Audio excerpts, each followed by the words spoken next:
My father was, he is on the left here, my father was officer of the General Staff of the Soviet Army. He was inspector of land forces, Soviet troops stationed in countries like Mongolia, Cuba, East European countries. This is the picture taken at the entrance of my Institute of Oriental Languages. It's a part of Moscow State University.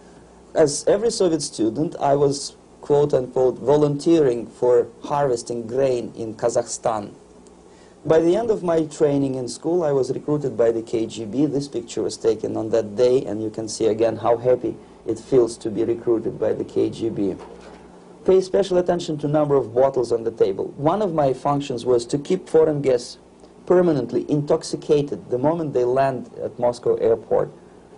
In 1967, the KGB attached me to this magazine, Look magazine. A group of 12 people arrived to USSR from the United States to cover the 50th anniversary of October Socialist Revolution in my country.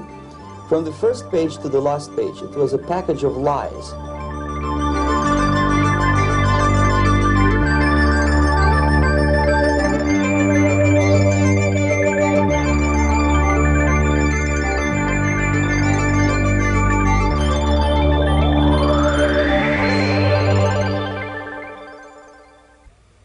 Our conversation is with Mr. Yuri Alexandrovich Bezmenov. Mr. Bezmenov was born in 1939 in a suburb of Moscow. He was the son of a high-ranking Soviet Army officer. He was educated in the elite schools inside the Soviet Union and became an expert in Indian culture and Indian languages. He had an outstanding career with Novosti, which was the, and still is, I should say, the press arm or the press agency of the Soviet Union. It turns out that this is also a front for the KGB. One of his interesting assignments was to brainwash foreign diplomats when they visited Moscow. And he'll tell us a little bit about how they did this and how they planted information which eventually wound up in the press of the free world. He escaped to the West in 1970 after becoming totally disgusted with the Soviet system, and he did this at great risk to his life. He certainly is one of the world's outstanding experts on the subject of Soviet propaganda and disinformation and active measures. Mr. Bezmenov, I'd like to begin by having you tell us a little bit about some of your childhood memories.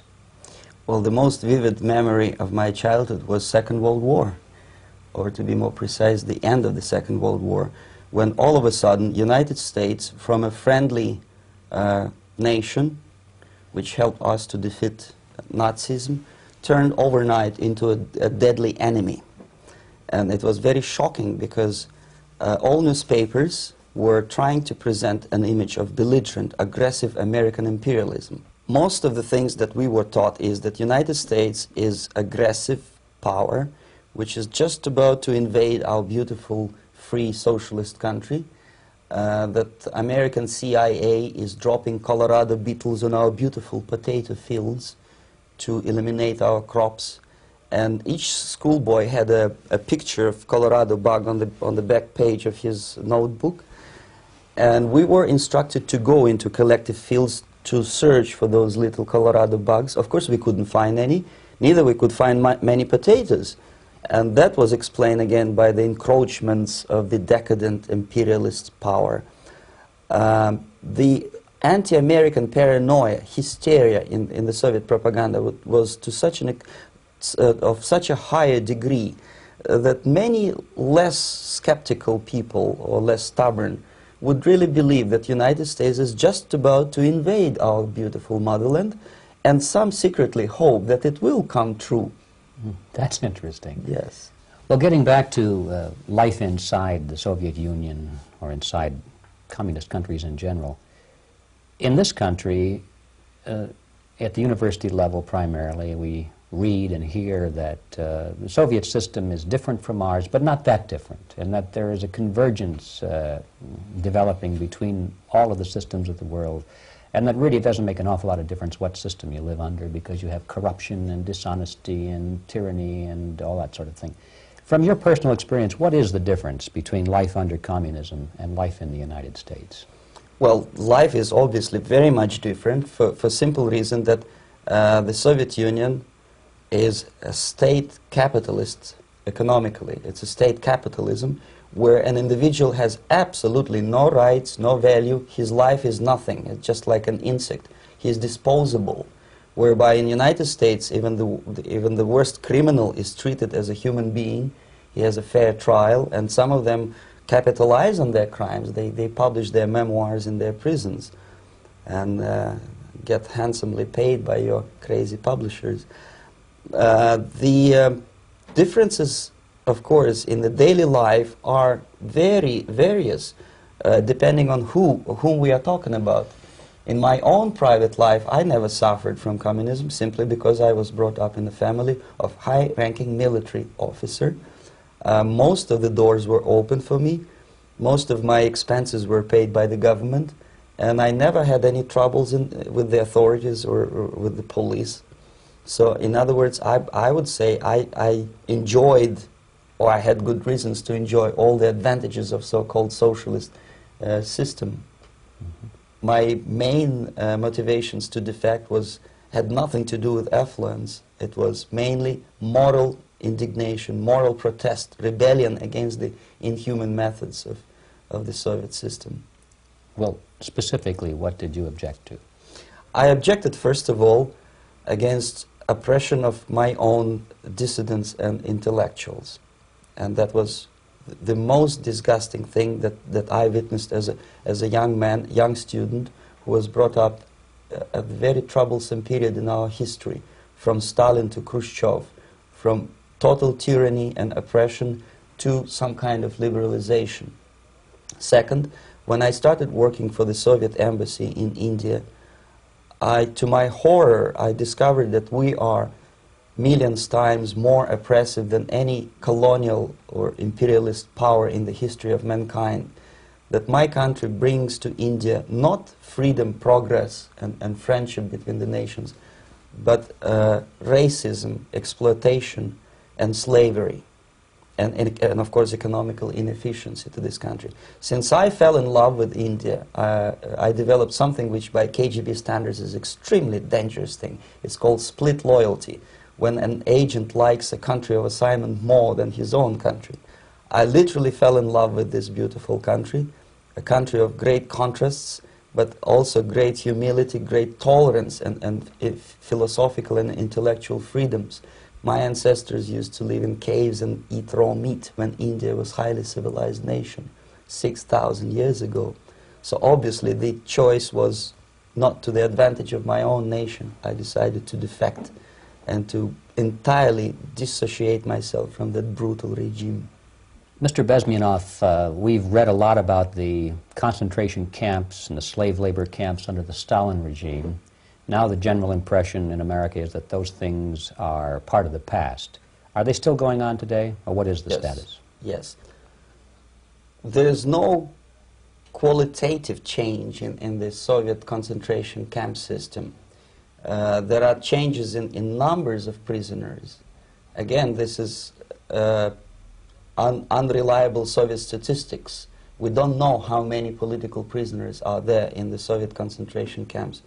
But we sure know from various sources that at each particular time there are close to 25 to 30 million of Soviet citizens who are virtually kept as slaves in forced labor camp system. The size of the population of a country like Canada is serving terms as prisoners. Incredible. So I would say that those intellectuals who try to convince American public that concentration camp system is a thing of a past are either conscientiously misleading public opinion, or they are not very intellectual people. They're selectively blind. They lack intellectual honesty when they say that. Well, we've spoken about the intellectuals in this country and also the intellectuals in the Soviet Union.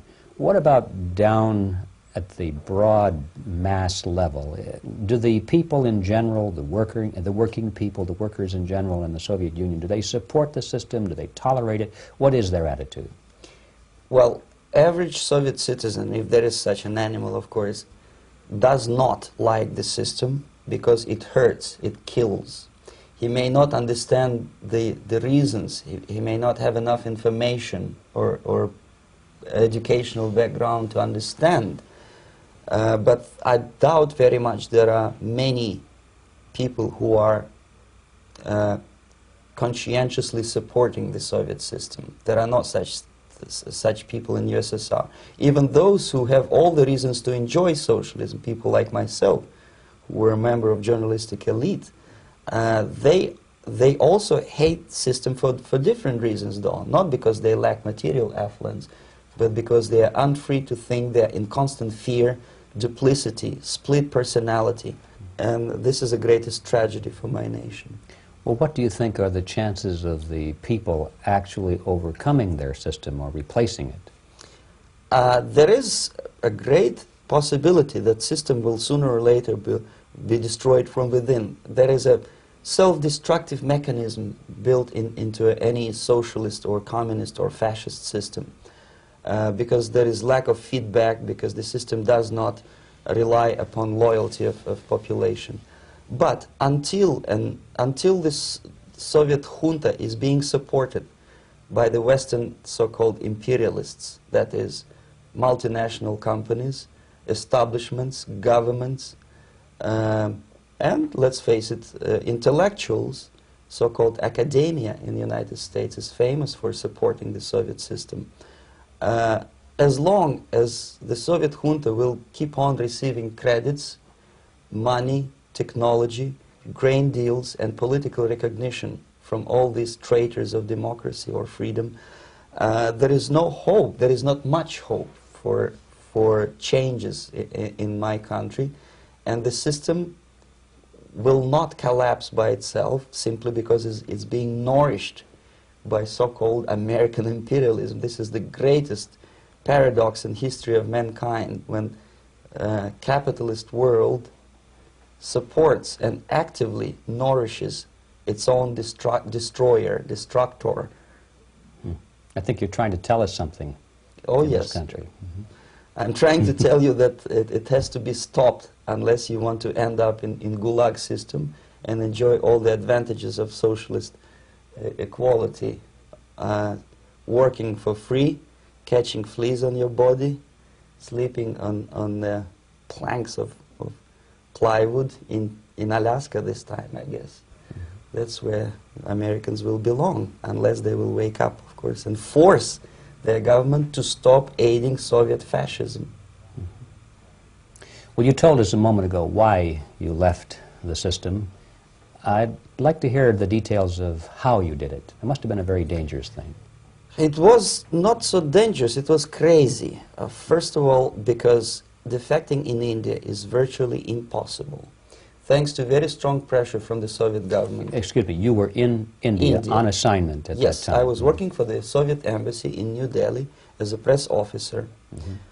And defecting for a Soviet diplomat is next to impossible. It's a suicide, as I said, because a great friend Indira Gandhi pushed a law through parliament which says, and I quote, "No defector from any country has a right of political asylum in any embassy on the territory of Indian Republic," which is a masterpiece of hypocrisy. No other defector but the Soviet one needs a political asylum. So, knowing that perfectly well, I planned a craziest possible way to defect. I studied counterculture in India. There were thousands of young American boys and girls with no shoes, long hair, smoking hash and marijuana, studying sometimes Indian philosophy, sometimes simply pretending that they study. And they greatly annoyed Indian police, and they were laughing stock of Indians because obviously they were good-for-nothing students. I studied carefully where they congregate, what routes they travel, what language they speak, what do they smoke. And one day I simply joined a group of hippies to avoid detection of Indian police. I was dressed as a typical hippie with blue jeans, long kameez shirts, with all kind of nice decorations like beads, long hairs, I bought a wig because for several weeks I had to turn myself from a conservative Soviet diplomat into a very progressive American hippie. And that was the only way that I could avoid detection.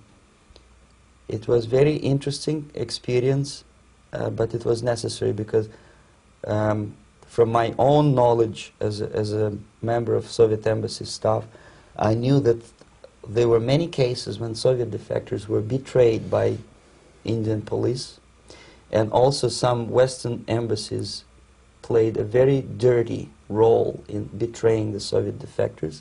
According to our information, they were some, I wouldn't call them double agents, but simply immoral people working for this for the United States embassy, and confiding in people like this would be a suicide. So I had to be extremely careful. I could not trust anyone, and that was the reason for such a crazy way to defect. Well, had you been caught in the act of trying to get out, what would have happened to you? Oh, most likely I would end up in concentration camp, or depending on the situation and on the whim of some bureaucrat in KGB, maybe even executed. This is normal practice, quietly, of course, not publicly. But that would be the end of my defection, of course. Well, when did you finally make it to the United States? In 1970, after about 6 months of debriefing in Athens by the CIA, and I presume FBI too, they let me go first to Germany, then to Canada. That was my decision. I had to change my identity to protect my family and my friends in USSR. And also I was a little bit paranoid, knowing that both Soviet KGB and probably some double agents within the American system may be after me. So I wanted to settle down as far away as possible. I requested CIA to give me some kind of new identity and just let me go on my own. And I settled in Canada. I was a student. I changed many professions, from farm help and laundry truck driver to language instructor and broadcaster for Canadian Broadcasting Corporations in Montreal. Well, have you had any threats on your life or any yes. unpleasant In about 5 years, KGB eventually discovered that I am working for Canadian Broadcasting. I made a very big mistake. I started working for overseas service of CBC, which is similar to Voice of America, in Russian language. And of course, monitoring service in USSR picked up every new voice. Every new announcer, they would make it a point to discover who he is. And in 5 years, sure enough, slowly but surely, they discovered that I am not Thomas Schumann, that I am Yuri Alexandrovich Bezmenov, and that I am working for Canadian Broadcasting, and undermining beautiful détente between Canada and USSR. And the Soviet ambassador Alexander Yakovlev made it his personal effort to discredit me. He complained to Pierre Trudeau, who is known to be a little bit soft on socialism. And the management of CBC behaved in a very strange, cowardly way, unbecoming to representatives of an independent country like Canada. They listened to every suggestion that Soviet ambassador gave, and they started shameful investigation, analyzing content of my broadcasts to USSR. And sure enough, they discovered that some of my statements were probably would be offending to the Soviet Politburo. So I had to leave my job. And of course, subtle intimidations. They would say something like, please cross the street carefully because, you know, traffic is very heavy in Quebec. And fortunately, I know about the psychology and the logic of activity of the KGB, and I never allowed myself to be intimidated. This is the worst thing. This is what they expect a person, a defector, to be intimidated. Once they spot that you are scared, they keep on developing that line And then eventually you either have to give up entirely and work for them, or they neutralize you. They would definitely stop all kind of political activity, which they failed to do in my case, because I was stubbornly working for the Canadian Broadcasting. And in response to their intimidations, I said that, look, this is a free country, and I am as free as you are. And I also can drive very fast. And gun control is not yet established in Canada, so I had a couple of good shotguns in my basement. So welcome to visit me someday with your Kalashnikovs machine guns. So obviously it didn't work. Intimidation didn't work. So they tried different approach, as I described. They approached on the highest level, on the level of Canadian bureaucracy. And on that level they were successful. On that level they were successful. On individual level they failed flat. Mr. Bezmenov has brought a series of slides with him that he has taken from the Soviet Union, and I think this is a good time to take a look at the slides. Yes. Now, the viewers will be able to see these slides as we talk about them. Yes, this is a collection of slides which are, some of them are snapshots from my family album, some of them are documents which I smuggled from the Soviet embassy, and some are reproductions from local mass media. I usually show them to establish my credibility as a defector. This is a picture of my native town, Mytishi, about 20 miles north from Moscow. Characteristically, there's a statue of Comrade Lenin in the central square. This is myself at the age of 7, again, characteristically, under the statue of Comrade Stalin, extending his friendly hand to peoples of the world. At that age, of course, I was still idealistically minded young communist, and I still believe that sooner or later things will go for better. But I realized that the system stinks, that something is fishy, and that ideology is fake. And the propaganda about advanced Soviet agriculture simply didn't meet the criteria of reality. If they talk about abundance of food and there is none in the stores, there must be something wrong. My father was, he is on the left here, my father was officer of the General Staff of the Soviet Army. He was inspector of land forces, Soviet troops stationed in countries like Mongolia, Cuba, East European countries. Were he alive today, most likely he would be inspecting Soviet troops in Nicaragua, Angola, and many other parts of the world. Fortunately, he died, and he didn't see the disgrace, because deep inside he was a Russian patriot. He didn't like the idea of expanding Soviet military might, especially in the areas where we were not welcomed at all. Unlike many other military officers, he was reporting directly to the Minister of Defense, bypassing KGB and diplomatic service.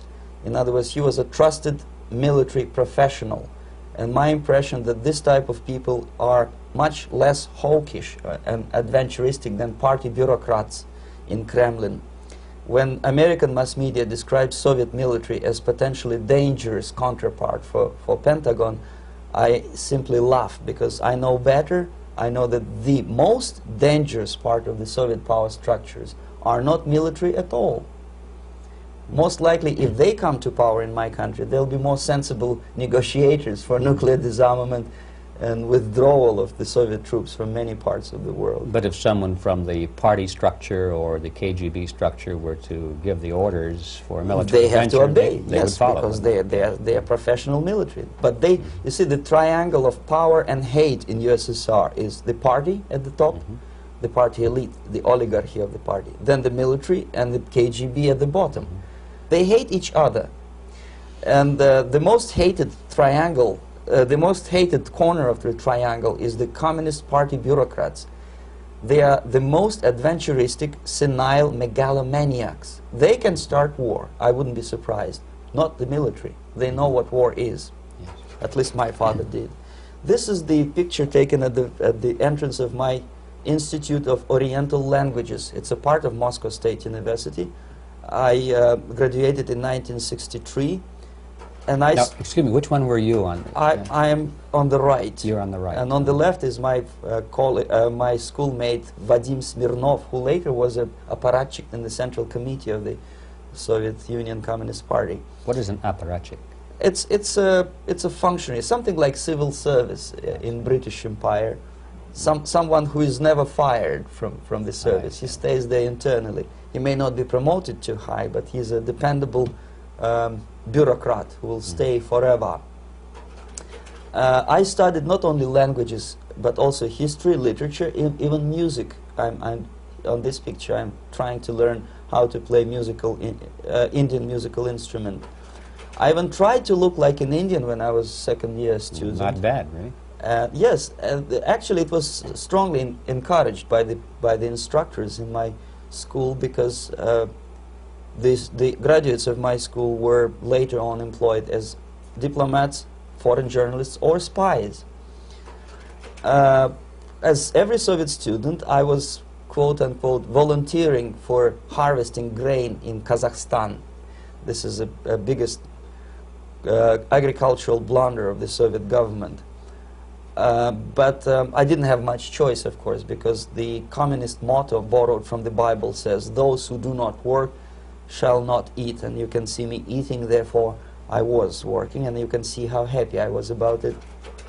I went through a very extensive physical and military training, including the military games in areas, suburban areas of Moscow. And here, for example, we are on a tour in Arkhangelsk area. And by the end of my training in school, I was recruited by the KGB. This picture was taken on that day, and you can see again how happy it feels to be recruited by the KGB. Our conversation with Yuri Alexandrovich Bezmenov, who is a defector from the Soviet Union, a former propaganda agent for Novosti and the KGB, will continue after this message.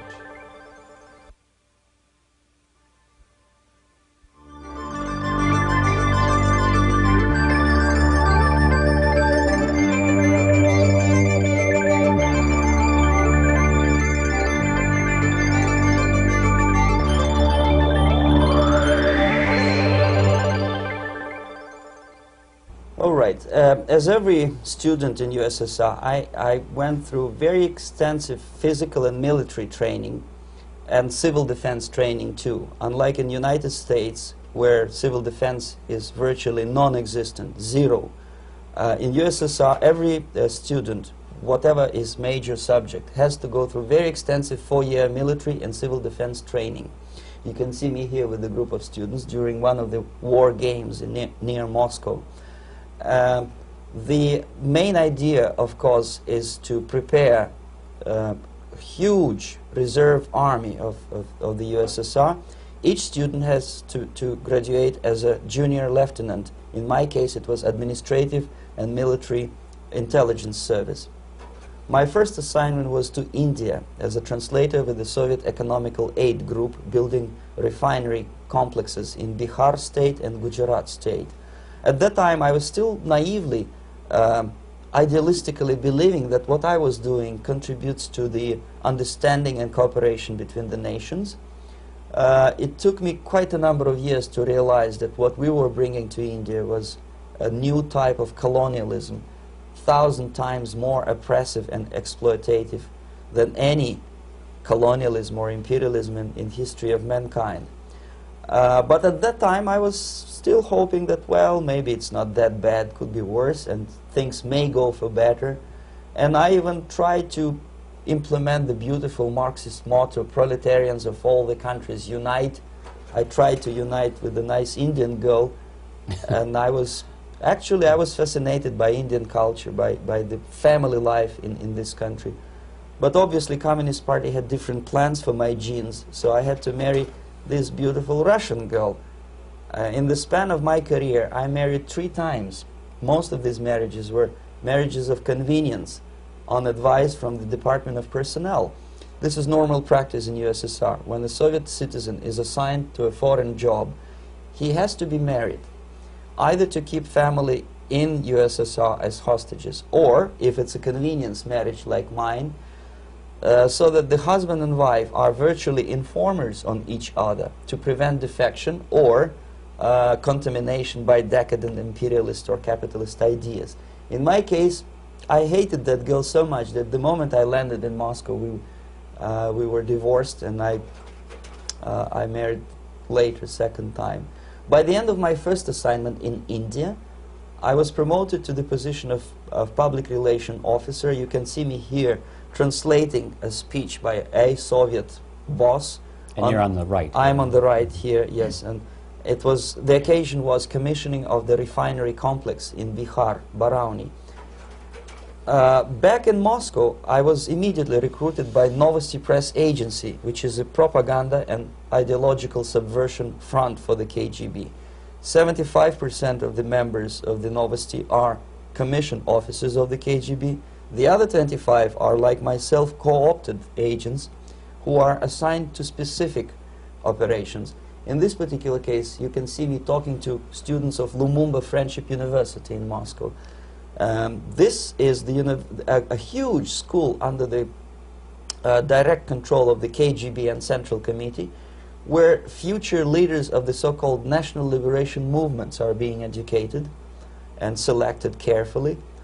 And some of them have absolutely, this, for example, is a group of students from Lumumba. They don't look like students at all. They look more like military, and that's exactly what they were.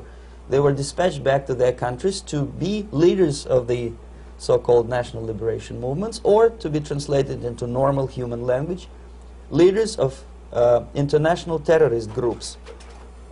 Another area of activity when I was working for the Novosti was to accompany groups of so-called progressive intellectuals, writers, journalists, publishers, teachers, professors of colleges. You can see me here in Kremlin. I'm second on the left, with a group of Pakistani and Indian intellectuals. Most of them pretended they don't understand that we are actually working on behalf of the Soviet government and the KGB. They pretended that they are actually being guests, VIP intellectuals, that they are treated according to their merits and their intellectual abilities. For us, they were just a bunch of political prostitutes to be taken advantage for various propaganda operations. Therefore, you can see perfectly well the senior colleague of mine on the left doesn't really have that much respect on his face, and myself with a very skeptical smile, typical KGB sarcastic smile, anticipating another victim of ideological brainwashing. This is how a typical conference in Novosti headquarters in Moscow looked like. Sitting in the middle is Boris Burkov, the then director of Novosti Press Agency, high-ranking party bureaucrat in the Department of Propaganda. I am standing next to a famous Indian poet, Sumitranandan Pant. He was famous because he was an author. He was the author of a famous poem titled Rhapsody to Lenin. That's why he was invited to USSR, and everything was paid by the Soviet government. Pay special attention to number of bottles on the table. This is one of the ways to kill the awareness or curiosity of foreign journalists. One of my functions was to keep foreign guests permanently intoxicated the moment they land at Moscow airport. I had to take them to the VIP lounge and toast to friendship and understanding between the nations of the world. Glass of vodka, then a second glass of vodka. And in no time, my guests would be feeling very happy. They would see everything in kind of pink, nice color. And that's the way I had to keep them permanently for the next 15 or 20 days. At certain point in time, I had to withdraw alcohol from them so that some of them, who are the most recruitable, would feel a little bit shaky, guilty, trying to remember what they were talking last night. That's the time to approach them with all kind of nonsense, such as joint communique or statement for Soviet propaganda. That's the time they are the most flexible. And of course, what they didn't understand, they didn't realize or pretended not to realize, that myself, who was drinking together with them, was not drinking at all. I had ways to get rid of alcohol through various techniques, including special pills which were given to me by my colleagues. But they were taking it seriously. In other words, they would consume quite large volumes of alcohol and feel quite uneasy next morning. In 1967, the KGB attached me to this magazine, Look magazine. A group of 12 people arrived to USSR from United States to cover the 50th anniversary of October Socialist Revolution in my country. From the first page to the last page, it was a package of lies, propaganda cliché, which were presented to American readers as opinions and deductions of American journalists. Nothing could be far from truth. These were not opinions. They were not opinions at all. They were the clichés which the Soviet propaganda wants American public to think that they think. If it does make any sense at all. It sure does, because from the viewpoint of the Soviet propaganda, although there are some subtle criticisms of the Soviet system, the basic message is that Russia today is a nice, functioning, efficient system supported by majority of population. That's the biggest lie. And of course, American intellectuals and journalists from Look magazine elaborated on that untruth in various different ways. They intellectualized that lie. They found all kinds of justifications for telling lies to American public. Excuse me, it was partly your job to make sure that they got these ideas, yes, and accepted them as their own ideas. Right. Actually, even before they arrived to USSR, and they paid astronomical sum of money for that visit, they were submitted, this Novosti Press Agency developed so-called backgrounders, 20-25 pages of information and opinions which were presented to the journalists even before they bought their tickets to Moscow. They had to analyze the situation, and judging on their reaction to that backgrounder, the local Novosti representative or local Soviet diplomat in Washington, D.C. would assess whether they be given visa to USSR or not. So they were selected ahead of time. Yes, they were pre-selected very carefully, and there is not much chance for honest journalists to arrive to USSR and to stay there for 1 year and to bring this package of lies back home. This, for example, is a centerfold of the Look magazine. They presented this monument erected by Communist Party in Stalingrad as the symbol, personification of Russian military might. And they said in the article, which is published on the site, that Soviets are very proud of the victory in the Second World War. This is another big myth, a lie. No sensible people would be proud to lose 20 millions of their countrymen in a war which was started by Genoese Hitler and Comrade Stalin and paid by American multinationals. Most of the Soviet citizens look at this type of monuments with disgust and sorrow, because every family lost father, brother, sister, or child in the Second World War. Yet American journalists who were trying to appease, to please their hosts, presented this picture on the centerfold as the symbol and personification of Soviet national, they call it Russian national spirit. And it was greatest misconception and a very tragic misunderstanding. Of course, Look magazine was not distributed in USSR. The main audience was in the United States.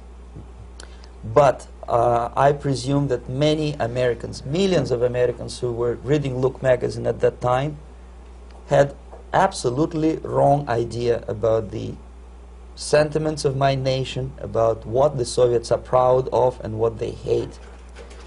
This is a group, you see the same lady with the sword in Stalingrad. This is the group of journalists. Myself is in the center with the same devilish smile. And Mr. Philip Harrington is on the extreme left there with his camera. This is the gentleman which was so deaf or so uninterested in what I had to say to him. This is the same picture, a blow-up of the same picture. Many guests from various countries, in this particular case from Asia and Africa, were taken by me as a Novosti Press Agency employee for a tour across Siberia, for example. We would show them typical kindergarten, you see, nothing special by American standards, just nice children sitting, eating their breakfast or lunch. What they could not understand, or they pretended not to understand, that this is an exemplary kindergarten. This is not the kindergarten for average person or average family in USSR. And we maintain that illusion in their minds. You can see myself under the red spot in the middle there, with the same business-like expression. I'm doing my job. That's what I'm assigned to do, and that's what I was paid to do. But deep inside, I still hope that at least some of these useful idiots would understand that what they are looking at has nothing to do with the level of affluence in my nation. This is a better picture which reflects the true spirit of the Soviet childhood. This picture was printed in a Canadian government publication by mistake. In the middle you can see children playing on a small courtyard, and the caption goes, "This is a typical kindergarten in Siberia." What these idiots didn't understand, that it is not kindergarten at all. It is a prison for children of political prisoners. But there was not a single mentioning that what they were visiting actually was an area of concentration camps. And the job of people like myself to help them to not to notice that they are actually talking to prisoners. Most of the children were dressed, especially on the occasion of the foreigners' visit. Of course, there were no corpses on the ground. There were no machine gun guards. And well, it looks not very pleasant, as you see.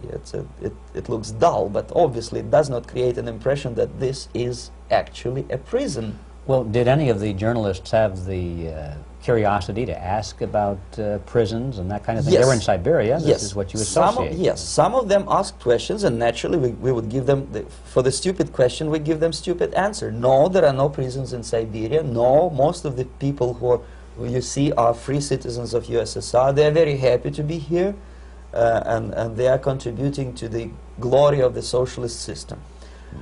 Some of them pretended that they believe what I was telling them, and most of them, we may discuss it later, what are the motivations of these people? Why would they stubbornly bring lies to their own population through their own mass media? I have various answers to this. There is not a single explanation. It's a complex of explanations. It's fear, pure biological fear. They understand that they are on the territory of an enemy state, a police state. And just to save their rotten skins and their miserable jobs, their affluence back home, they would prefer to tell a lie than to ask truthful questions and report truthful information. Second, most of these schmucks were afraid to lose their jobs, because obviously if you tell truth about my country, you will not last long as a correspondent of New York Times or Los Angeles Times. They will fire you. What kind of correspondent are you? You obviously cannot find common language with Russians if they kick you out in 24 hours. So just by trying to be conformist to their own editorial bosses, they tried not to offend the sentiments of the Soviet administrators and people like myself. Deep inside, I hope they would insult my or offend my sentiments. Obviously, they preferred not to. Another reason, I refuse to believe it, but obviously, there is another reason. Obviously, it's a greed. These people earn a lot of money. When they come back to USA, they claim that they are experts in my country. They write books which sells in million copies, titled like Russians, The Truth About Russia. Most of it is lie about Russia. Yet they claim to be Sovietologists.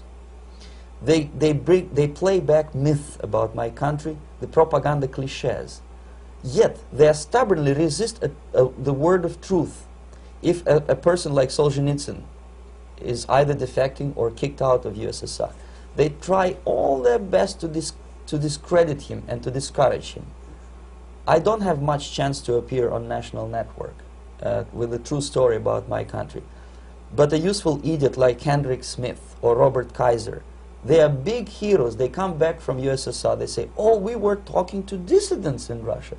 Big deal. Soviet dissidents are chasing American correspondents in the streets, and they are cowardly escaping from these contacts. For some strange reason, if you want to know more about Spain, you refer to Spanish writers. If you want to learn more about French, you read French writers. Even about Antarctica, I bet you would read Penguins.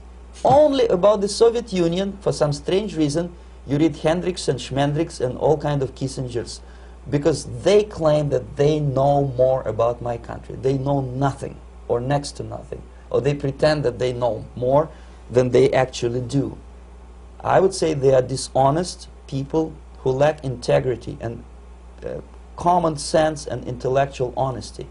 They bring back all kind of stories like that. A kindergarten in Siberia. Omitting the most important fact, it's a prison for children of political prisoners. Another greatest example of monumental idiocy of American politicians. Edward Kennedy was in Moscow, and he thought that he is a popular, charismatic American politician who is easygoing, who can smile, dance at the wedding in Russian Palace of Marriages. What he did not understand, or maybe he pretended not to understand, that actually he was being taken for a ride. This is a staged wedding, especially to impress foreign media, or useful idiots like Ed Kennedy. Most of the guests there, they had security clearance, and they were instructed what to say to foreigners. This is exactly what I was doing. You can see me in the same damn wedding palace in Moscow where Ed Kennedy was dancing here. You see, smiling. He thinks he's very smart. From the viewpoint of Russian citizens who observe this idiocy, he's narrow-minded, egocentrical idiot who tries to earn his own popularity through participation in propaganda farces like this. Here you can see myself. On the right, again, exemplary Soviet bride. On the left, 3 journalists from various countries, Asia, Africa, and Latin America. Obviously, they enjoying the situation. They will go back home and write the reports. We were present on a regular Soviet wedding. They were not present on a regular Soviet wedding. They were present, they were parts of a farce, of a circus performance. Another thing which I had to sometimes risking my life to explain to foreigners. Time magazine, for example, is very critical of South African racist regime. The whole article was dedicated to the shameful internal passport system where blacks are not allowing to live with whites. For some strange reason, for the last 14 years since my defection, nobody wanted to pay attention to my passport. This is my passport. It also shows my nationality, and it has a police rubber stamp, which is called propiska in Russian language, which assigns me to a certain area of residence. I cannot leave that area, same way as this black man cannot leave the area in South Africa. Yet we call South African government racist regime. Not a single Jane Schmonda or Fonda is brave enough, courageous enough to come to media and say, look, this is what happens in USSR. I send a copy of my passport to many American liberals and civil rights defenders and all the other useful idiots. They never bothered to answer me back. This shows what kind of integrity, what kind of honesty these people are. They are a bunch of hypocrites because they don't want to recognize a good example of racism in my country.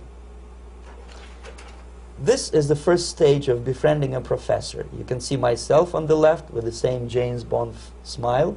On the right is my KGB supervisor, Comrade Leonid Mitrokhin, and in the middle a professor of political science in Delhi University. The next stage would be to invite him to a gathering of Indo-Soviet Friendship Society. There he is sitting next to his wife before he is being sent to USSR for free trip. Everything is paid by the Soviet government. He was made to believe that he is invited to USSR because he is a talented, sober-thinking intellectual. Absolutely false. He is invited because he is a useful idiot, because he would agree and subscribe to most of the Soviet propaganda cliché.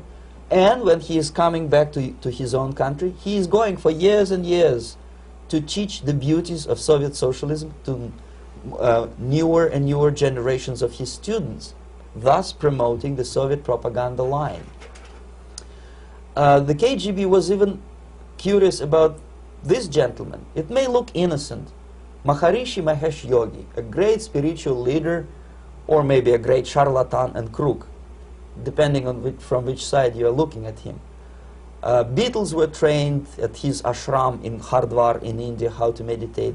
Mia Farrow and other useful idiots from Hollywood visited his school, and they returned back to United States absolutely zonked out of their minds with marijuana, hashish, and crazy ideas of meditation.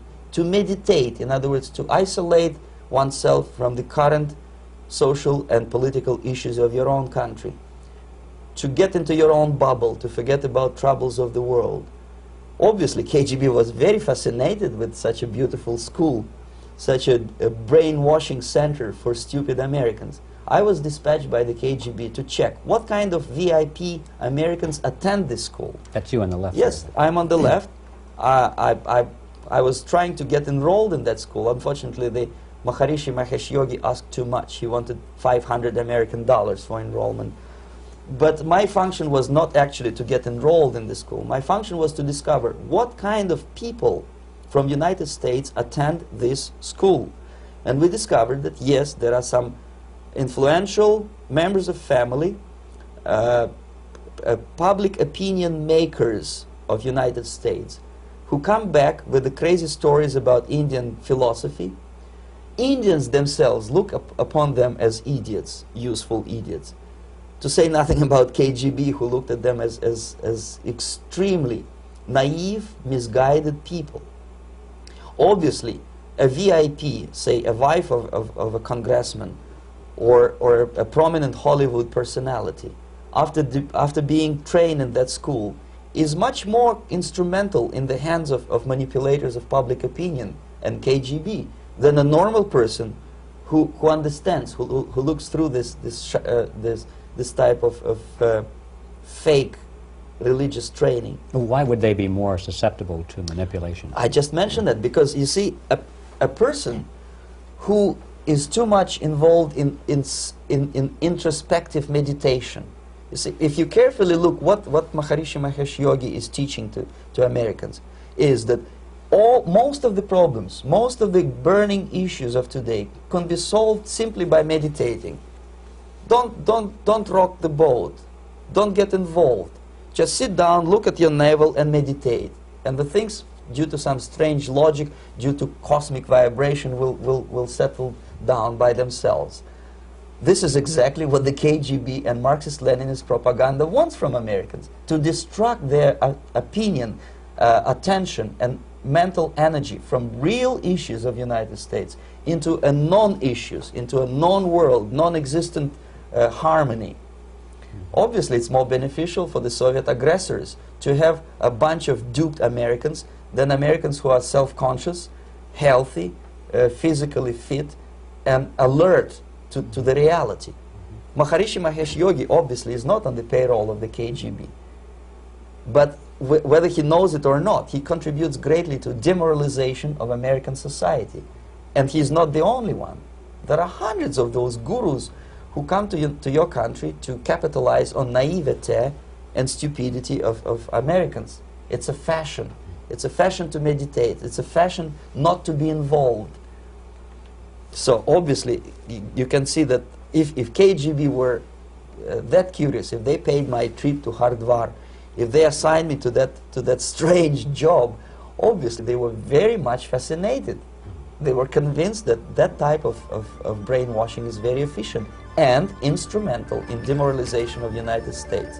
Our conversation with Yuri Alexandrovich Bezmenov, who is a defector from the Soviet Union, a former propaganda agent for Novosti and the KGB, will continue after this message.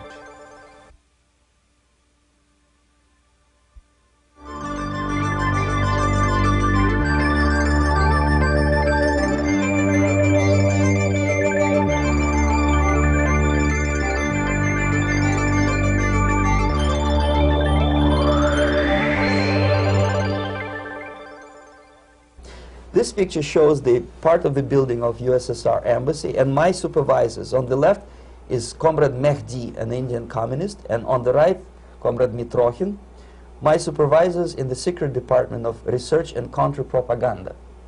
It has nothing to do with either research or counter-propaganda. Most of the activity of that department was to compile huge volume of information on individuals who were instrumental in creating public opinion. Publishers, editors, journalists, actors, educationalists, professors of political science, members of parliament, representatives of business circles. Most of these people were divided roughly in two groups. Those who would toe the Soviet foreign policy, they would be promoted to the positions of power through media and public opinion manipulation. Those who refused the Soviet influence in their own country would be character assassinated or executed physically come revolution. Same way as in the small town of Hue in South Vietnam, several thousands of Vietnamese were executed in one night when the city was captured by Viet Cong for only 2 days. And American CIA could never figure out how could possibly communists know each individual, where he lives, where to get him, and would be arrested in one night, basically in some 4 hours before dawn, put on a van, taken out of the city limits and shot. The answer is very simple. Long before communists occupied the city, there was extensive network of informers, local Vietnamese citizens, who knew absolutely everything about people who are instrumental in public opinion, including barbers and taxi drivers. Everyone who was sympathetic to the United States was executed. Same thing was done under the guidance of the Soviet embassy in Hanoi, and same thing I was doing in New Delhi. To my horror, I discovered that in the files where people were doomed to execution, there were names of pro-Soviet journalists with whom I was personally friendly. Pro-Soviet? Yes. They were idealistically minded leftists who made several visits to USSR, and yet the KGB decided that come revolution or drastic changes in political structure of India, they will have to go. Why is that? Because they know too much. Simply because, you see, the useful idiots, the leftists who are idealistically believing in the beauty of Soviet socialist or communist or whatever system, when they get disillusioned, they become the worst enemies. That's why my KGB instructors specifically made a point, never bother with leftists. Forget about these political prostitutes. Aim higher. This was my instruction.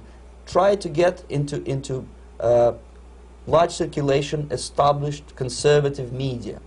Rich, filthy rich movie makers, intellectuals, so-called academic circles. Cynical, egocentric people who can look into your eyes with angelic expression and tell you a lie. These are the most recruitable people, people who lack moral principles, who are either too greedy or too suffer from self-importance. They feel that they matter a lot. These are the people who KGB wanted very much to recruit. But to eliminate the others, to execute the others, don't they serve some purpose? Wouldn't they be the ones they rely on? They serve purpose only at the stage of destabilization of a nation. For example, your leftists in the United States, all these professors and all these beautiful civil rights defenders, they are instrumental in the process of the subversion only to destabilize the nation. When their job is completed, they are not needed anymore. They know too much. Some of them, when they get disillusioned, when they see that Marxist-Leninists come to power, obviously they get offended. They think that they will come to power. That will never happen, of course. They will be lined up against the wall and shot. But they may turn into the most bitter enemies of Marxist-Leninists when they come to power. And that's what happened in Nicaragua. You remember most of these former Marxist-Leninists were either put to prison or one of them split, and now he's working against Sandinistas. It happened in Grenada when Maurice Bishop was already a Marxist. He was executed by a new Marxist who was more Marxist than this Marxist. Same happened in Afghanistan when first there was Taraki, he was killed by Amin, then Amin was killed by Babrak Karmal with the help of KGB. Same happened in Bangladesh when Mujibur Rahman, very pro-Soviet leftist, was assassinated by his own Marxist-Leninist military comrades. It's the same pattern everywhere. The moment they serve their purpose, all the useful idiots are either be executed entirely, all the idealistically minded Marxists, or exiled or put in prisons, like in Cuba. Many former Marxists are in Cuba, in prison. So most of the Indians who were cooperating with the Soviets, especially with our Department of Information of the USSR Embassy, were listed for execution. And when I discovered that fact, of course I was sick. I was mentally and physically sick. I thought that I'm going to explode one day during the briefing at the ambassador's office. I would stand up and say something that we are basically a bunch of murderers. That's what we are. It has nothing to do with friendship and understanding between the nation and blah, blah, blah. We are murderers. We behave as a bunch of thugs in a country which is hospitable to us, a country which with ancient traditions. But I did not defect. I tried to get the message across. To my horror, nobody wanted even to listen, least of all to believe what I had to say. And I tried all kinds of tricks. I would leak information through letters or lost documents or something like that. And still I got no message. The message was not published, even in the conservative mass media of India. The immediate impulse to defect was Bangladesh crisis, which was described by American correspondents as Islamic grassroots revolution, which is absolute baloney. There was nothing to do with Islam, and there was no grassroots revolution. Actually, there are no grassroots revolutions, period. Any revolution is a byproduct of a highly organized group of conscientious and professional organizers, but has nothing to do with grassroots. In Bangladesh, it was nothing with grassroots. Most of the Awami League party members, Awami League means People's Party, were trained in Moscow in the high party school. Most of the Mukti Fauj leaders, Mukti Fauj in Bengali means People's Army, same as SWAPO and all kind of liberation armies all over the world, the same bunch of useful idiots. They were trained at Lumumba University and various centers of the KGB in Simferopol, in Crimea, and in Tashkent. So when I saw that Indian territory is being used as a jumping board to destroy East Pakistan, I saw myself thousands of so-called students traveling through India to East Pakistan, through the territory of India, and Indian government pretended not to see what's going on. They knew perfectly well, the Indian police knew it, the intelligence department of the Indian government knew it, the KGB of course knew it, and the CIA knew it. That was most infuriating, because when I defected and I explained to the CIA debriefers they should watch out because East Pakistan is going to erupt any moment, they said I was reading too many James Bond novels. Anyway, so East Pakistan was doomed. One of my colleagues in the Soviet consulate in Calcutta, when he was dead drunk, he ventured into the basement to relieve himself, and he found big boxes which said printed matter to Dhaka University. Dhaka is the capital of East Pakistan. And since he was drunk and curious, he opened one of the boxes and he discovered not printed matter. He discovered Kalashnikov guns and ammunition in there. Anyway, it's a long story. When I saw the preparations for the invasion into East Pakistan, obviously I wanted to defect immediately. The only thing I couldn't at that time make up my mind when and where and how. One of the reasons, of course, you see, I was in love with India. I mentioned it before. I spoke the languages. I socialized with people. And I understood that I had to act fast unless I want this beautiful country to be permanently and irreparably damaged by our presence. One of the reasons not to defect was, as you can see, I was living in relative affluence. Who the hell in a normal mind would defect and do what? To be abused by your media, to be called McCarthyist and fascist and paranoid, or to drive a taxi in New York City? What for? What the hell for should I defect? To be abused by Americans, to be insulted in exchange for my effort to bring the truthful information about impending danger of subversion. As you can see, I was living in quite a comfortable conditions next to swimming pool, where Indians were not allowed, by the way. I was highly paid expert in propaganda. I had my family. I was respected by my nation. My career was cloudless. The third reason, how to defect with the family. To defect with the baby and the wife would be virtual suicide, because according to law, that hypocritical law which I quoted before, the Indian police will have to hand me over back to the KGB, and that will be the end of my defection and probably my life. Again, I cannot smuggle my wife because she was not quite sure what I was doing. She was not that idealistically involved, and she was definitely not in the total picture of what I was doing for the KGB. She would be shocked if I you know, put her in my van and drive her to the American embassy or elsewhere. That would be a greatest danger. So again, I had to defect in such a way that my defection would look as simple disappearance. And there were many cases like that when the Soviet agents simply disappeared, either killed in action or, thanks to their curiosity and their close contacts with radicals, some of them were killed by the Marxists, by the way. It happened in many African countries when the Soviet KGB were killed by Africans themselves. Not because they hated Marxism and Leninism, but because they were simply trigger-happy bunch of unruly characters. If you give them a machine gun, they will shoot. And some of the Soviets obviously were not careful enough to protect themselves, and they got into embarrassing situations when they were shot at the crossfire between factions of so-called liberation movements. Anyway, so I decided, as I said, to study the counterculture. I decided this probably would be the best way to disappear. I socialized with characters like this. On the left, you see, is a barefoot American hippie. It took me quite a long time to study exactly what they were doing and how to mix with them. But eventually I did it. Most of Indian newspapers carried my picture and promise of 2,000 rupees for information about my whereabouts. But they were looking for the wrong person, because they obviously tried to stop a young Soviet diplomat in white shirt and tie, and this is how I looked at the time of defection. Nobody could possibly think that a Soviet diplomat would be as crazy as to join a bunch of hippies.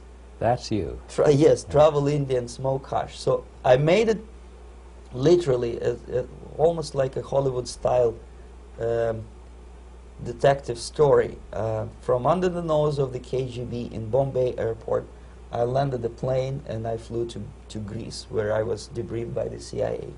That's basically that's all for my slides. We can turn off the projector, then. That's very interesting.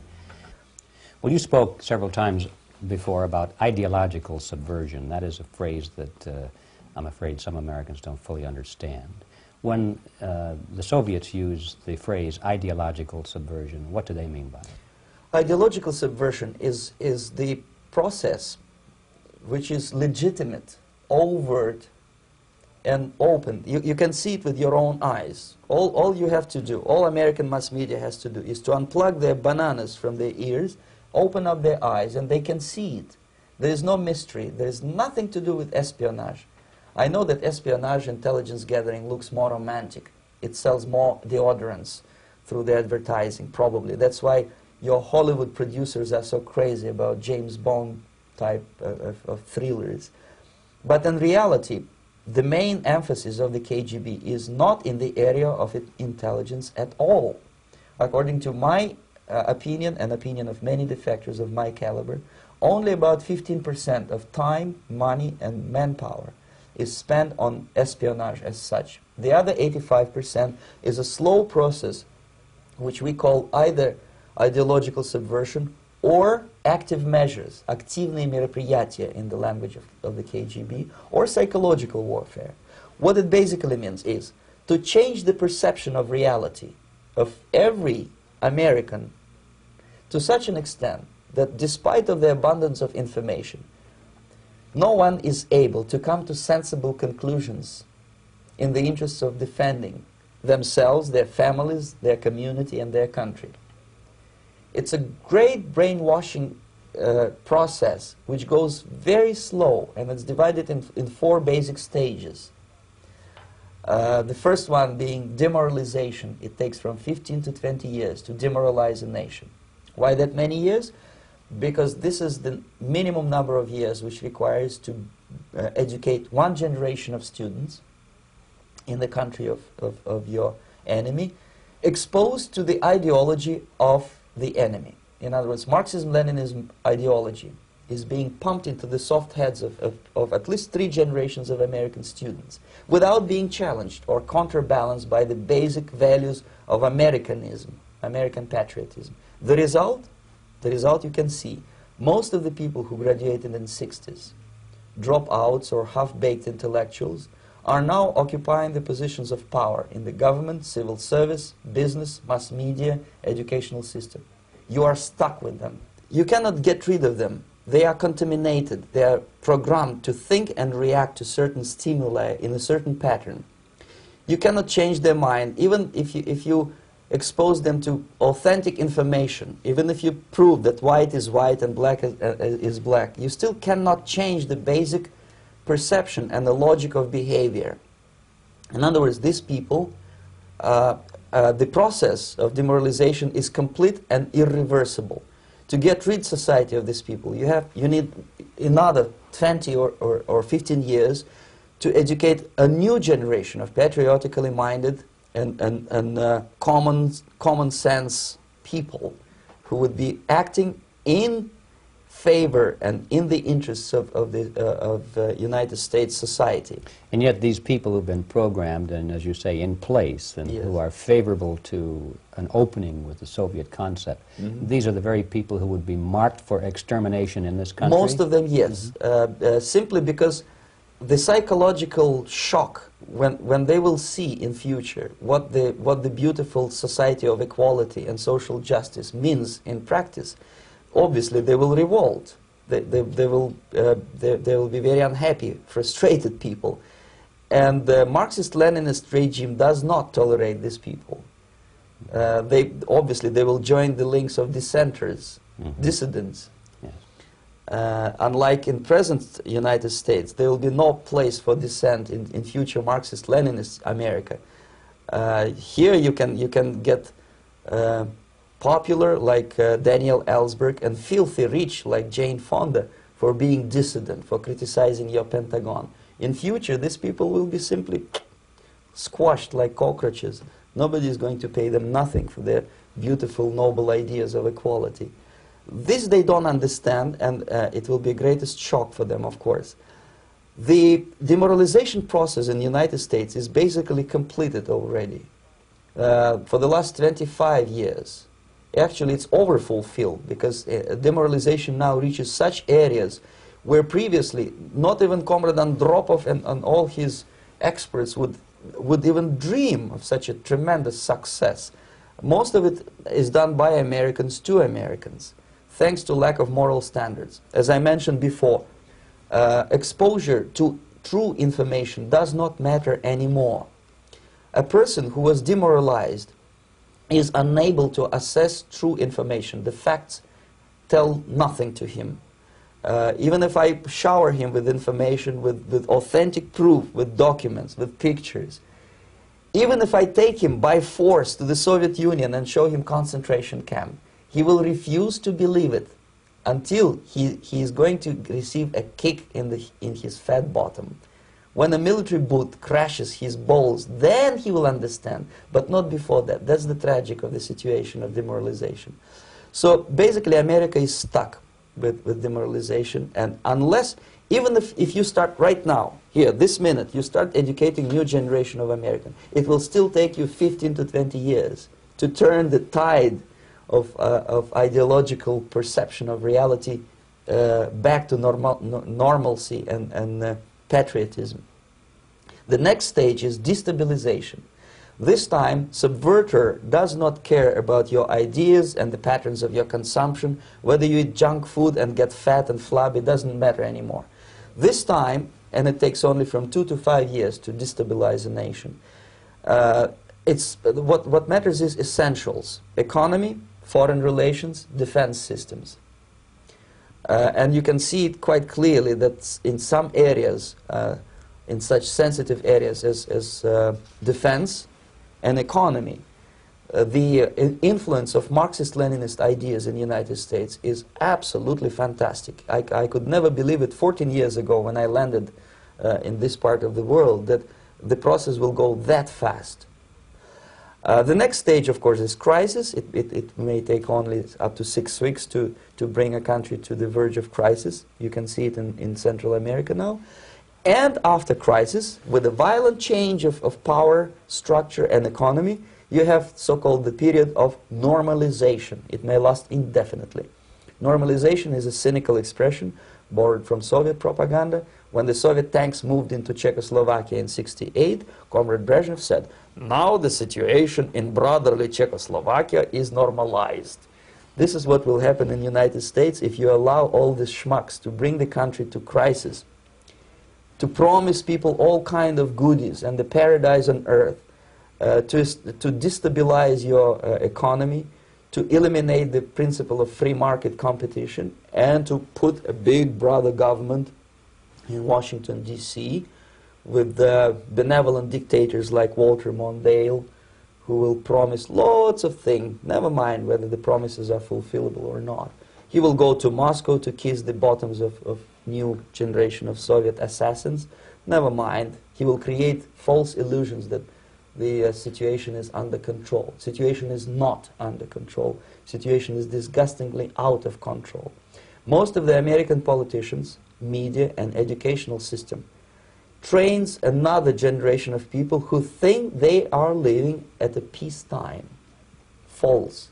United States is in the state of war, undeclared total war against the basic principles and the foundations of this system.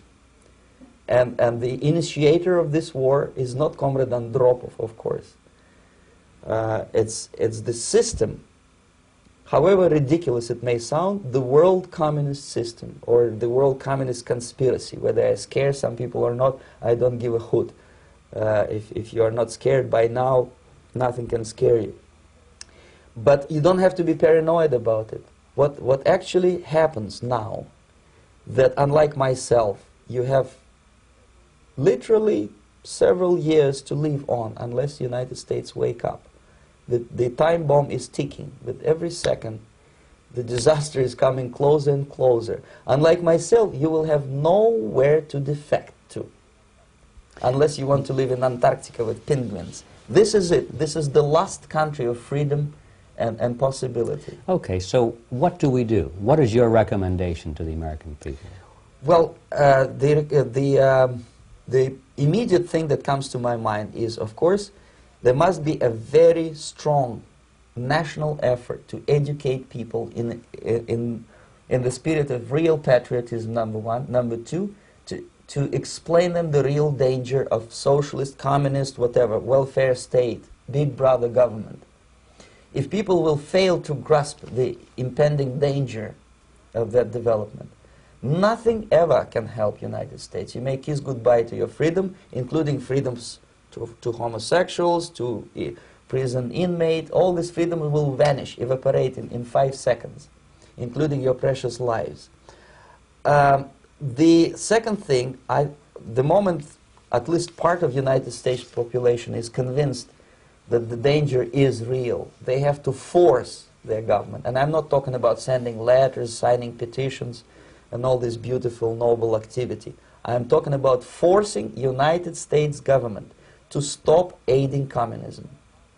Because there is no other problem more burning and urgent than to stop the Soviet military-industrial complex from destroying whatever is left of the free world. And it is very easy to do. No credits, no technology, no money, no political or diplomatic recognition, and of course no such idiocy as grain deals to USSR. The Soviet people, 270 millions of Soviets, will be eternally thankful to you if you stop aiding a bunch of murderers who sit now in Kremlin and whom President Reagan respectfully calls government. They do not govern anything, least of all such complexity as the Soviet economy. So basic, two very simple, maybe two simplistic answers or solutions, but nevertheless they are the only solutions. Educate yourself, understand what's going on around you. You are not living at the time of peace. You are in a state of war, and you have precious little time to save yourself. You don't have much time, especially if you are talking about young generation. There is not much time left for convulsions and sexual masturbation to the beautiful disco music. Very soon it will go, just overnight. If we are talking about capitalists or wealthy businessmen, I think they are selling the rope on which they will hang very soon. If they don't stop, if they cannot curb their unsettled desire for profit, and if they keep on trading with the monster of the Soviet communism, they are going to hang very soon. And they will pray to be killed, but unfortunately they will be sent to Alaska probably to manage industry of slaves. It's simplistic. I know it sounds unpleasant. I know Americans don't like to listen to things which are unpleasant. But I have defected not to tell you the stories about such idiocy as microfilm, James Bond type espionage. This is garbage. You don't need any espionage anymore. I have come to talk about survival. It's a question of survival of this system. You may ask me, what is it in for me? Survival, obviously, because unlike, as I said, I am now in your boat. If we sing together, we'll sing beautifully together. There is no other place on this planet to defect to.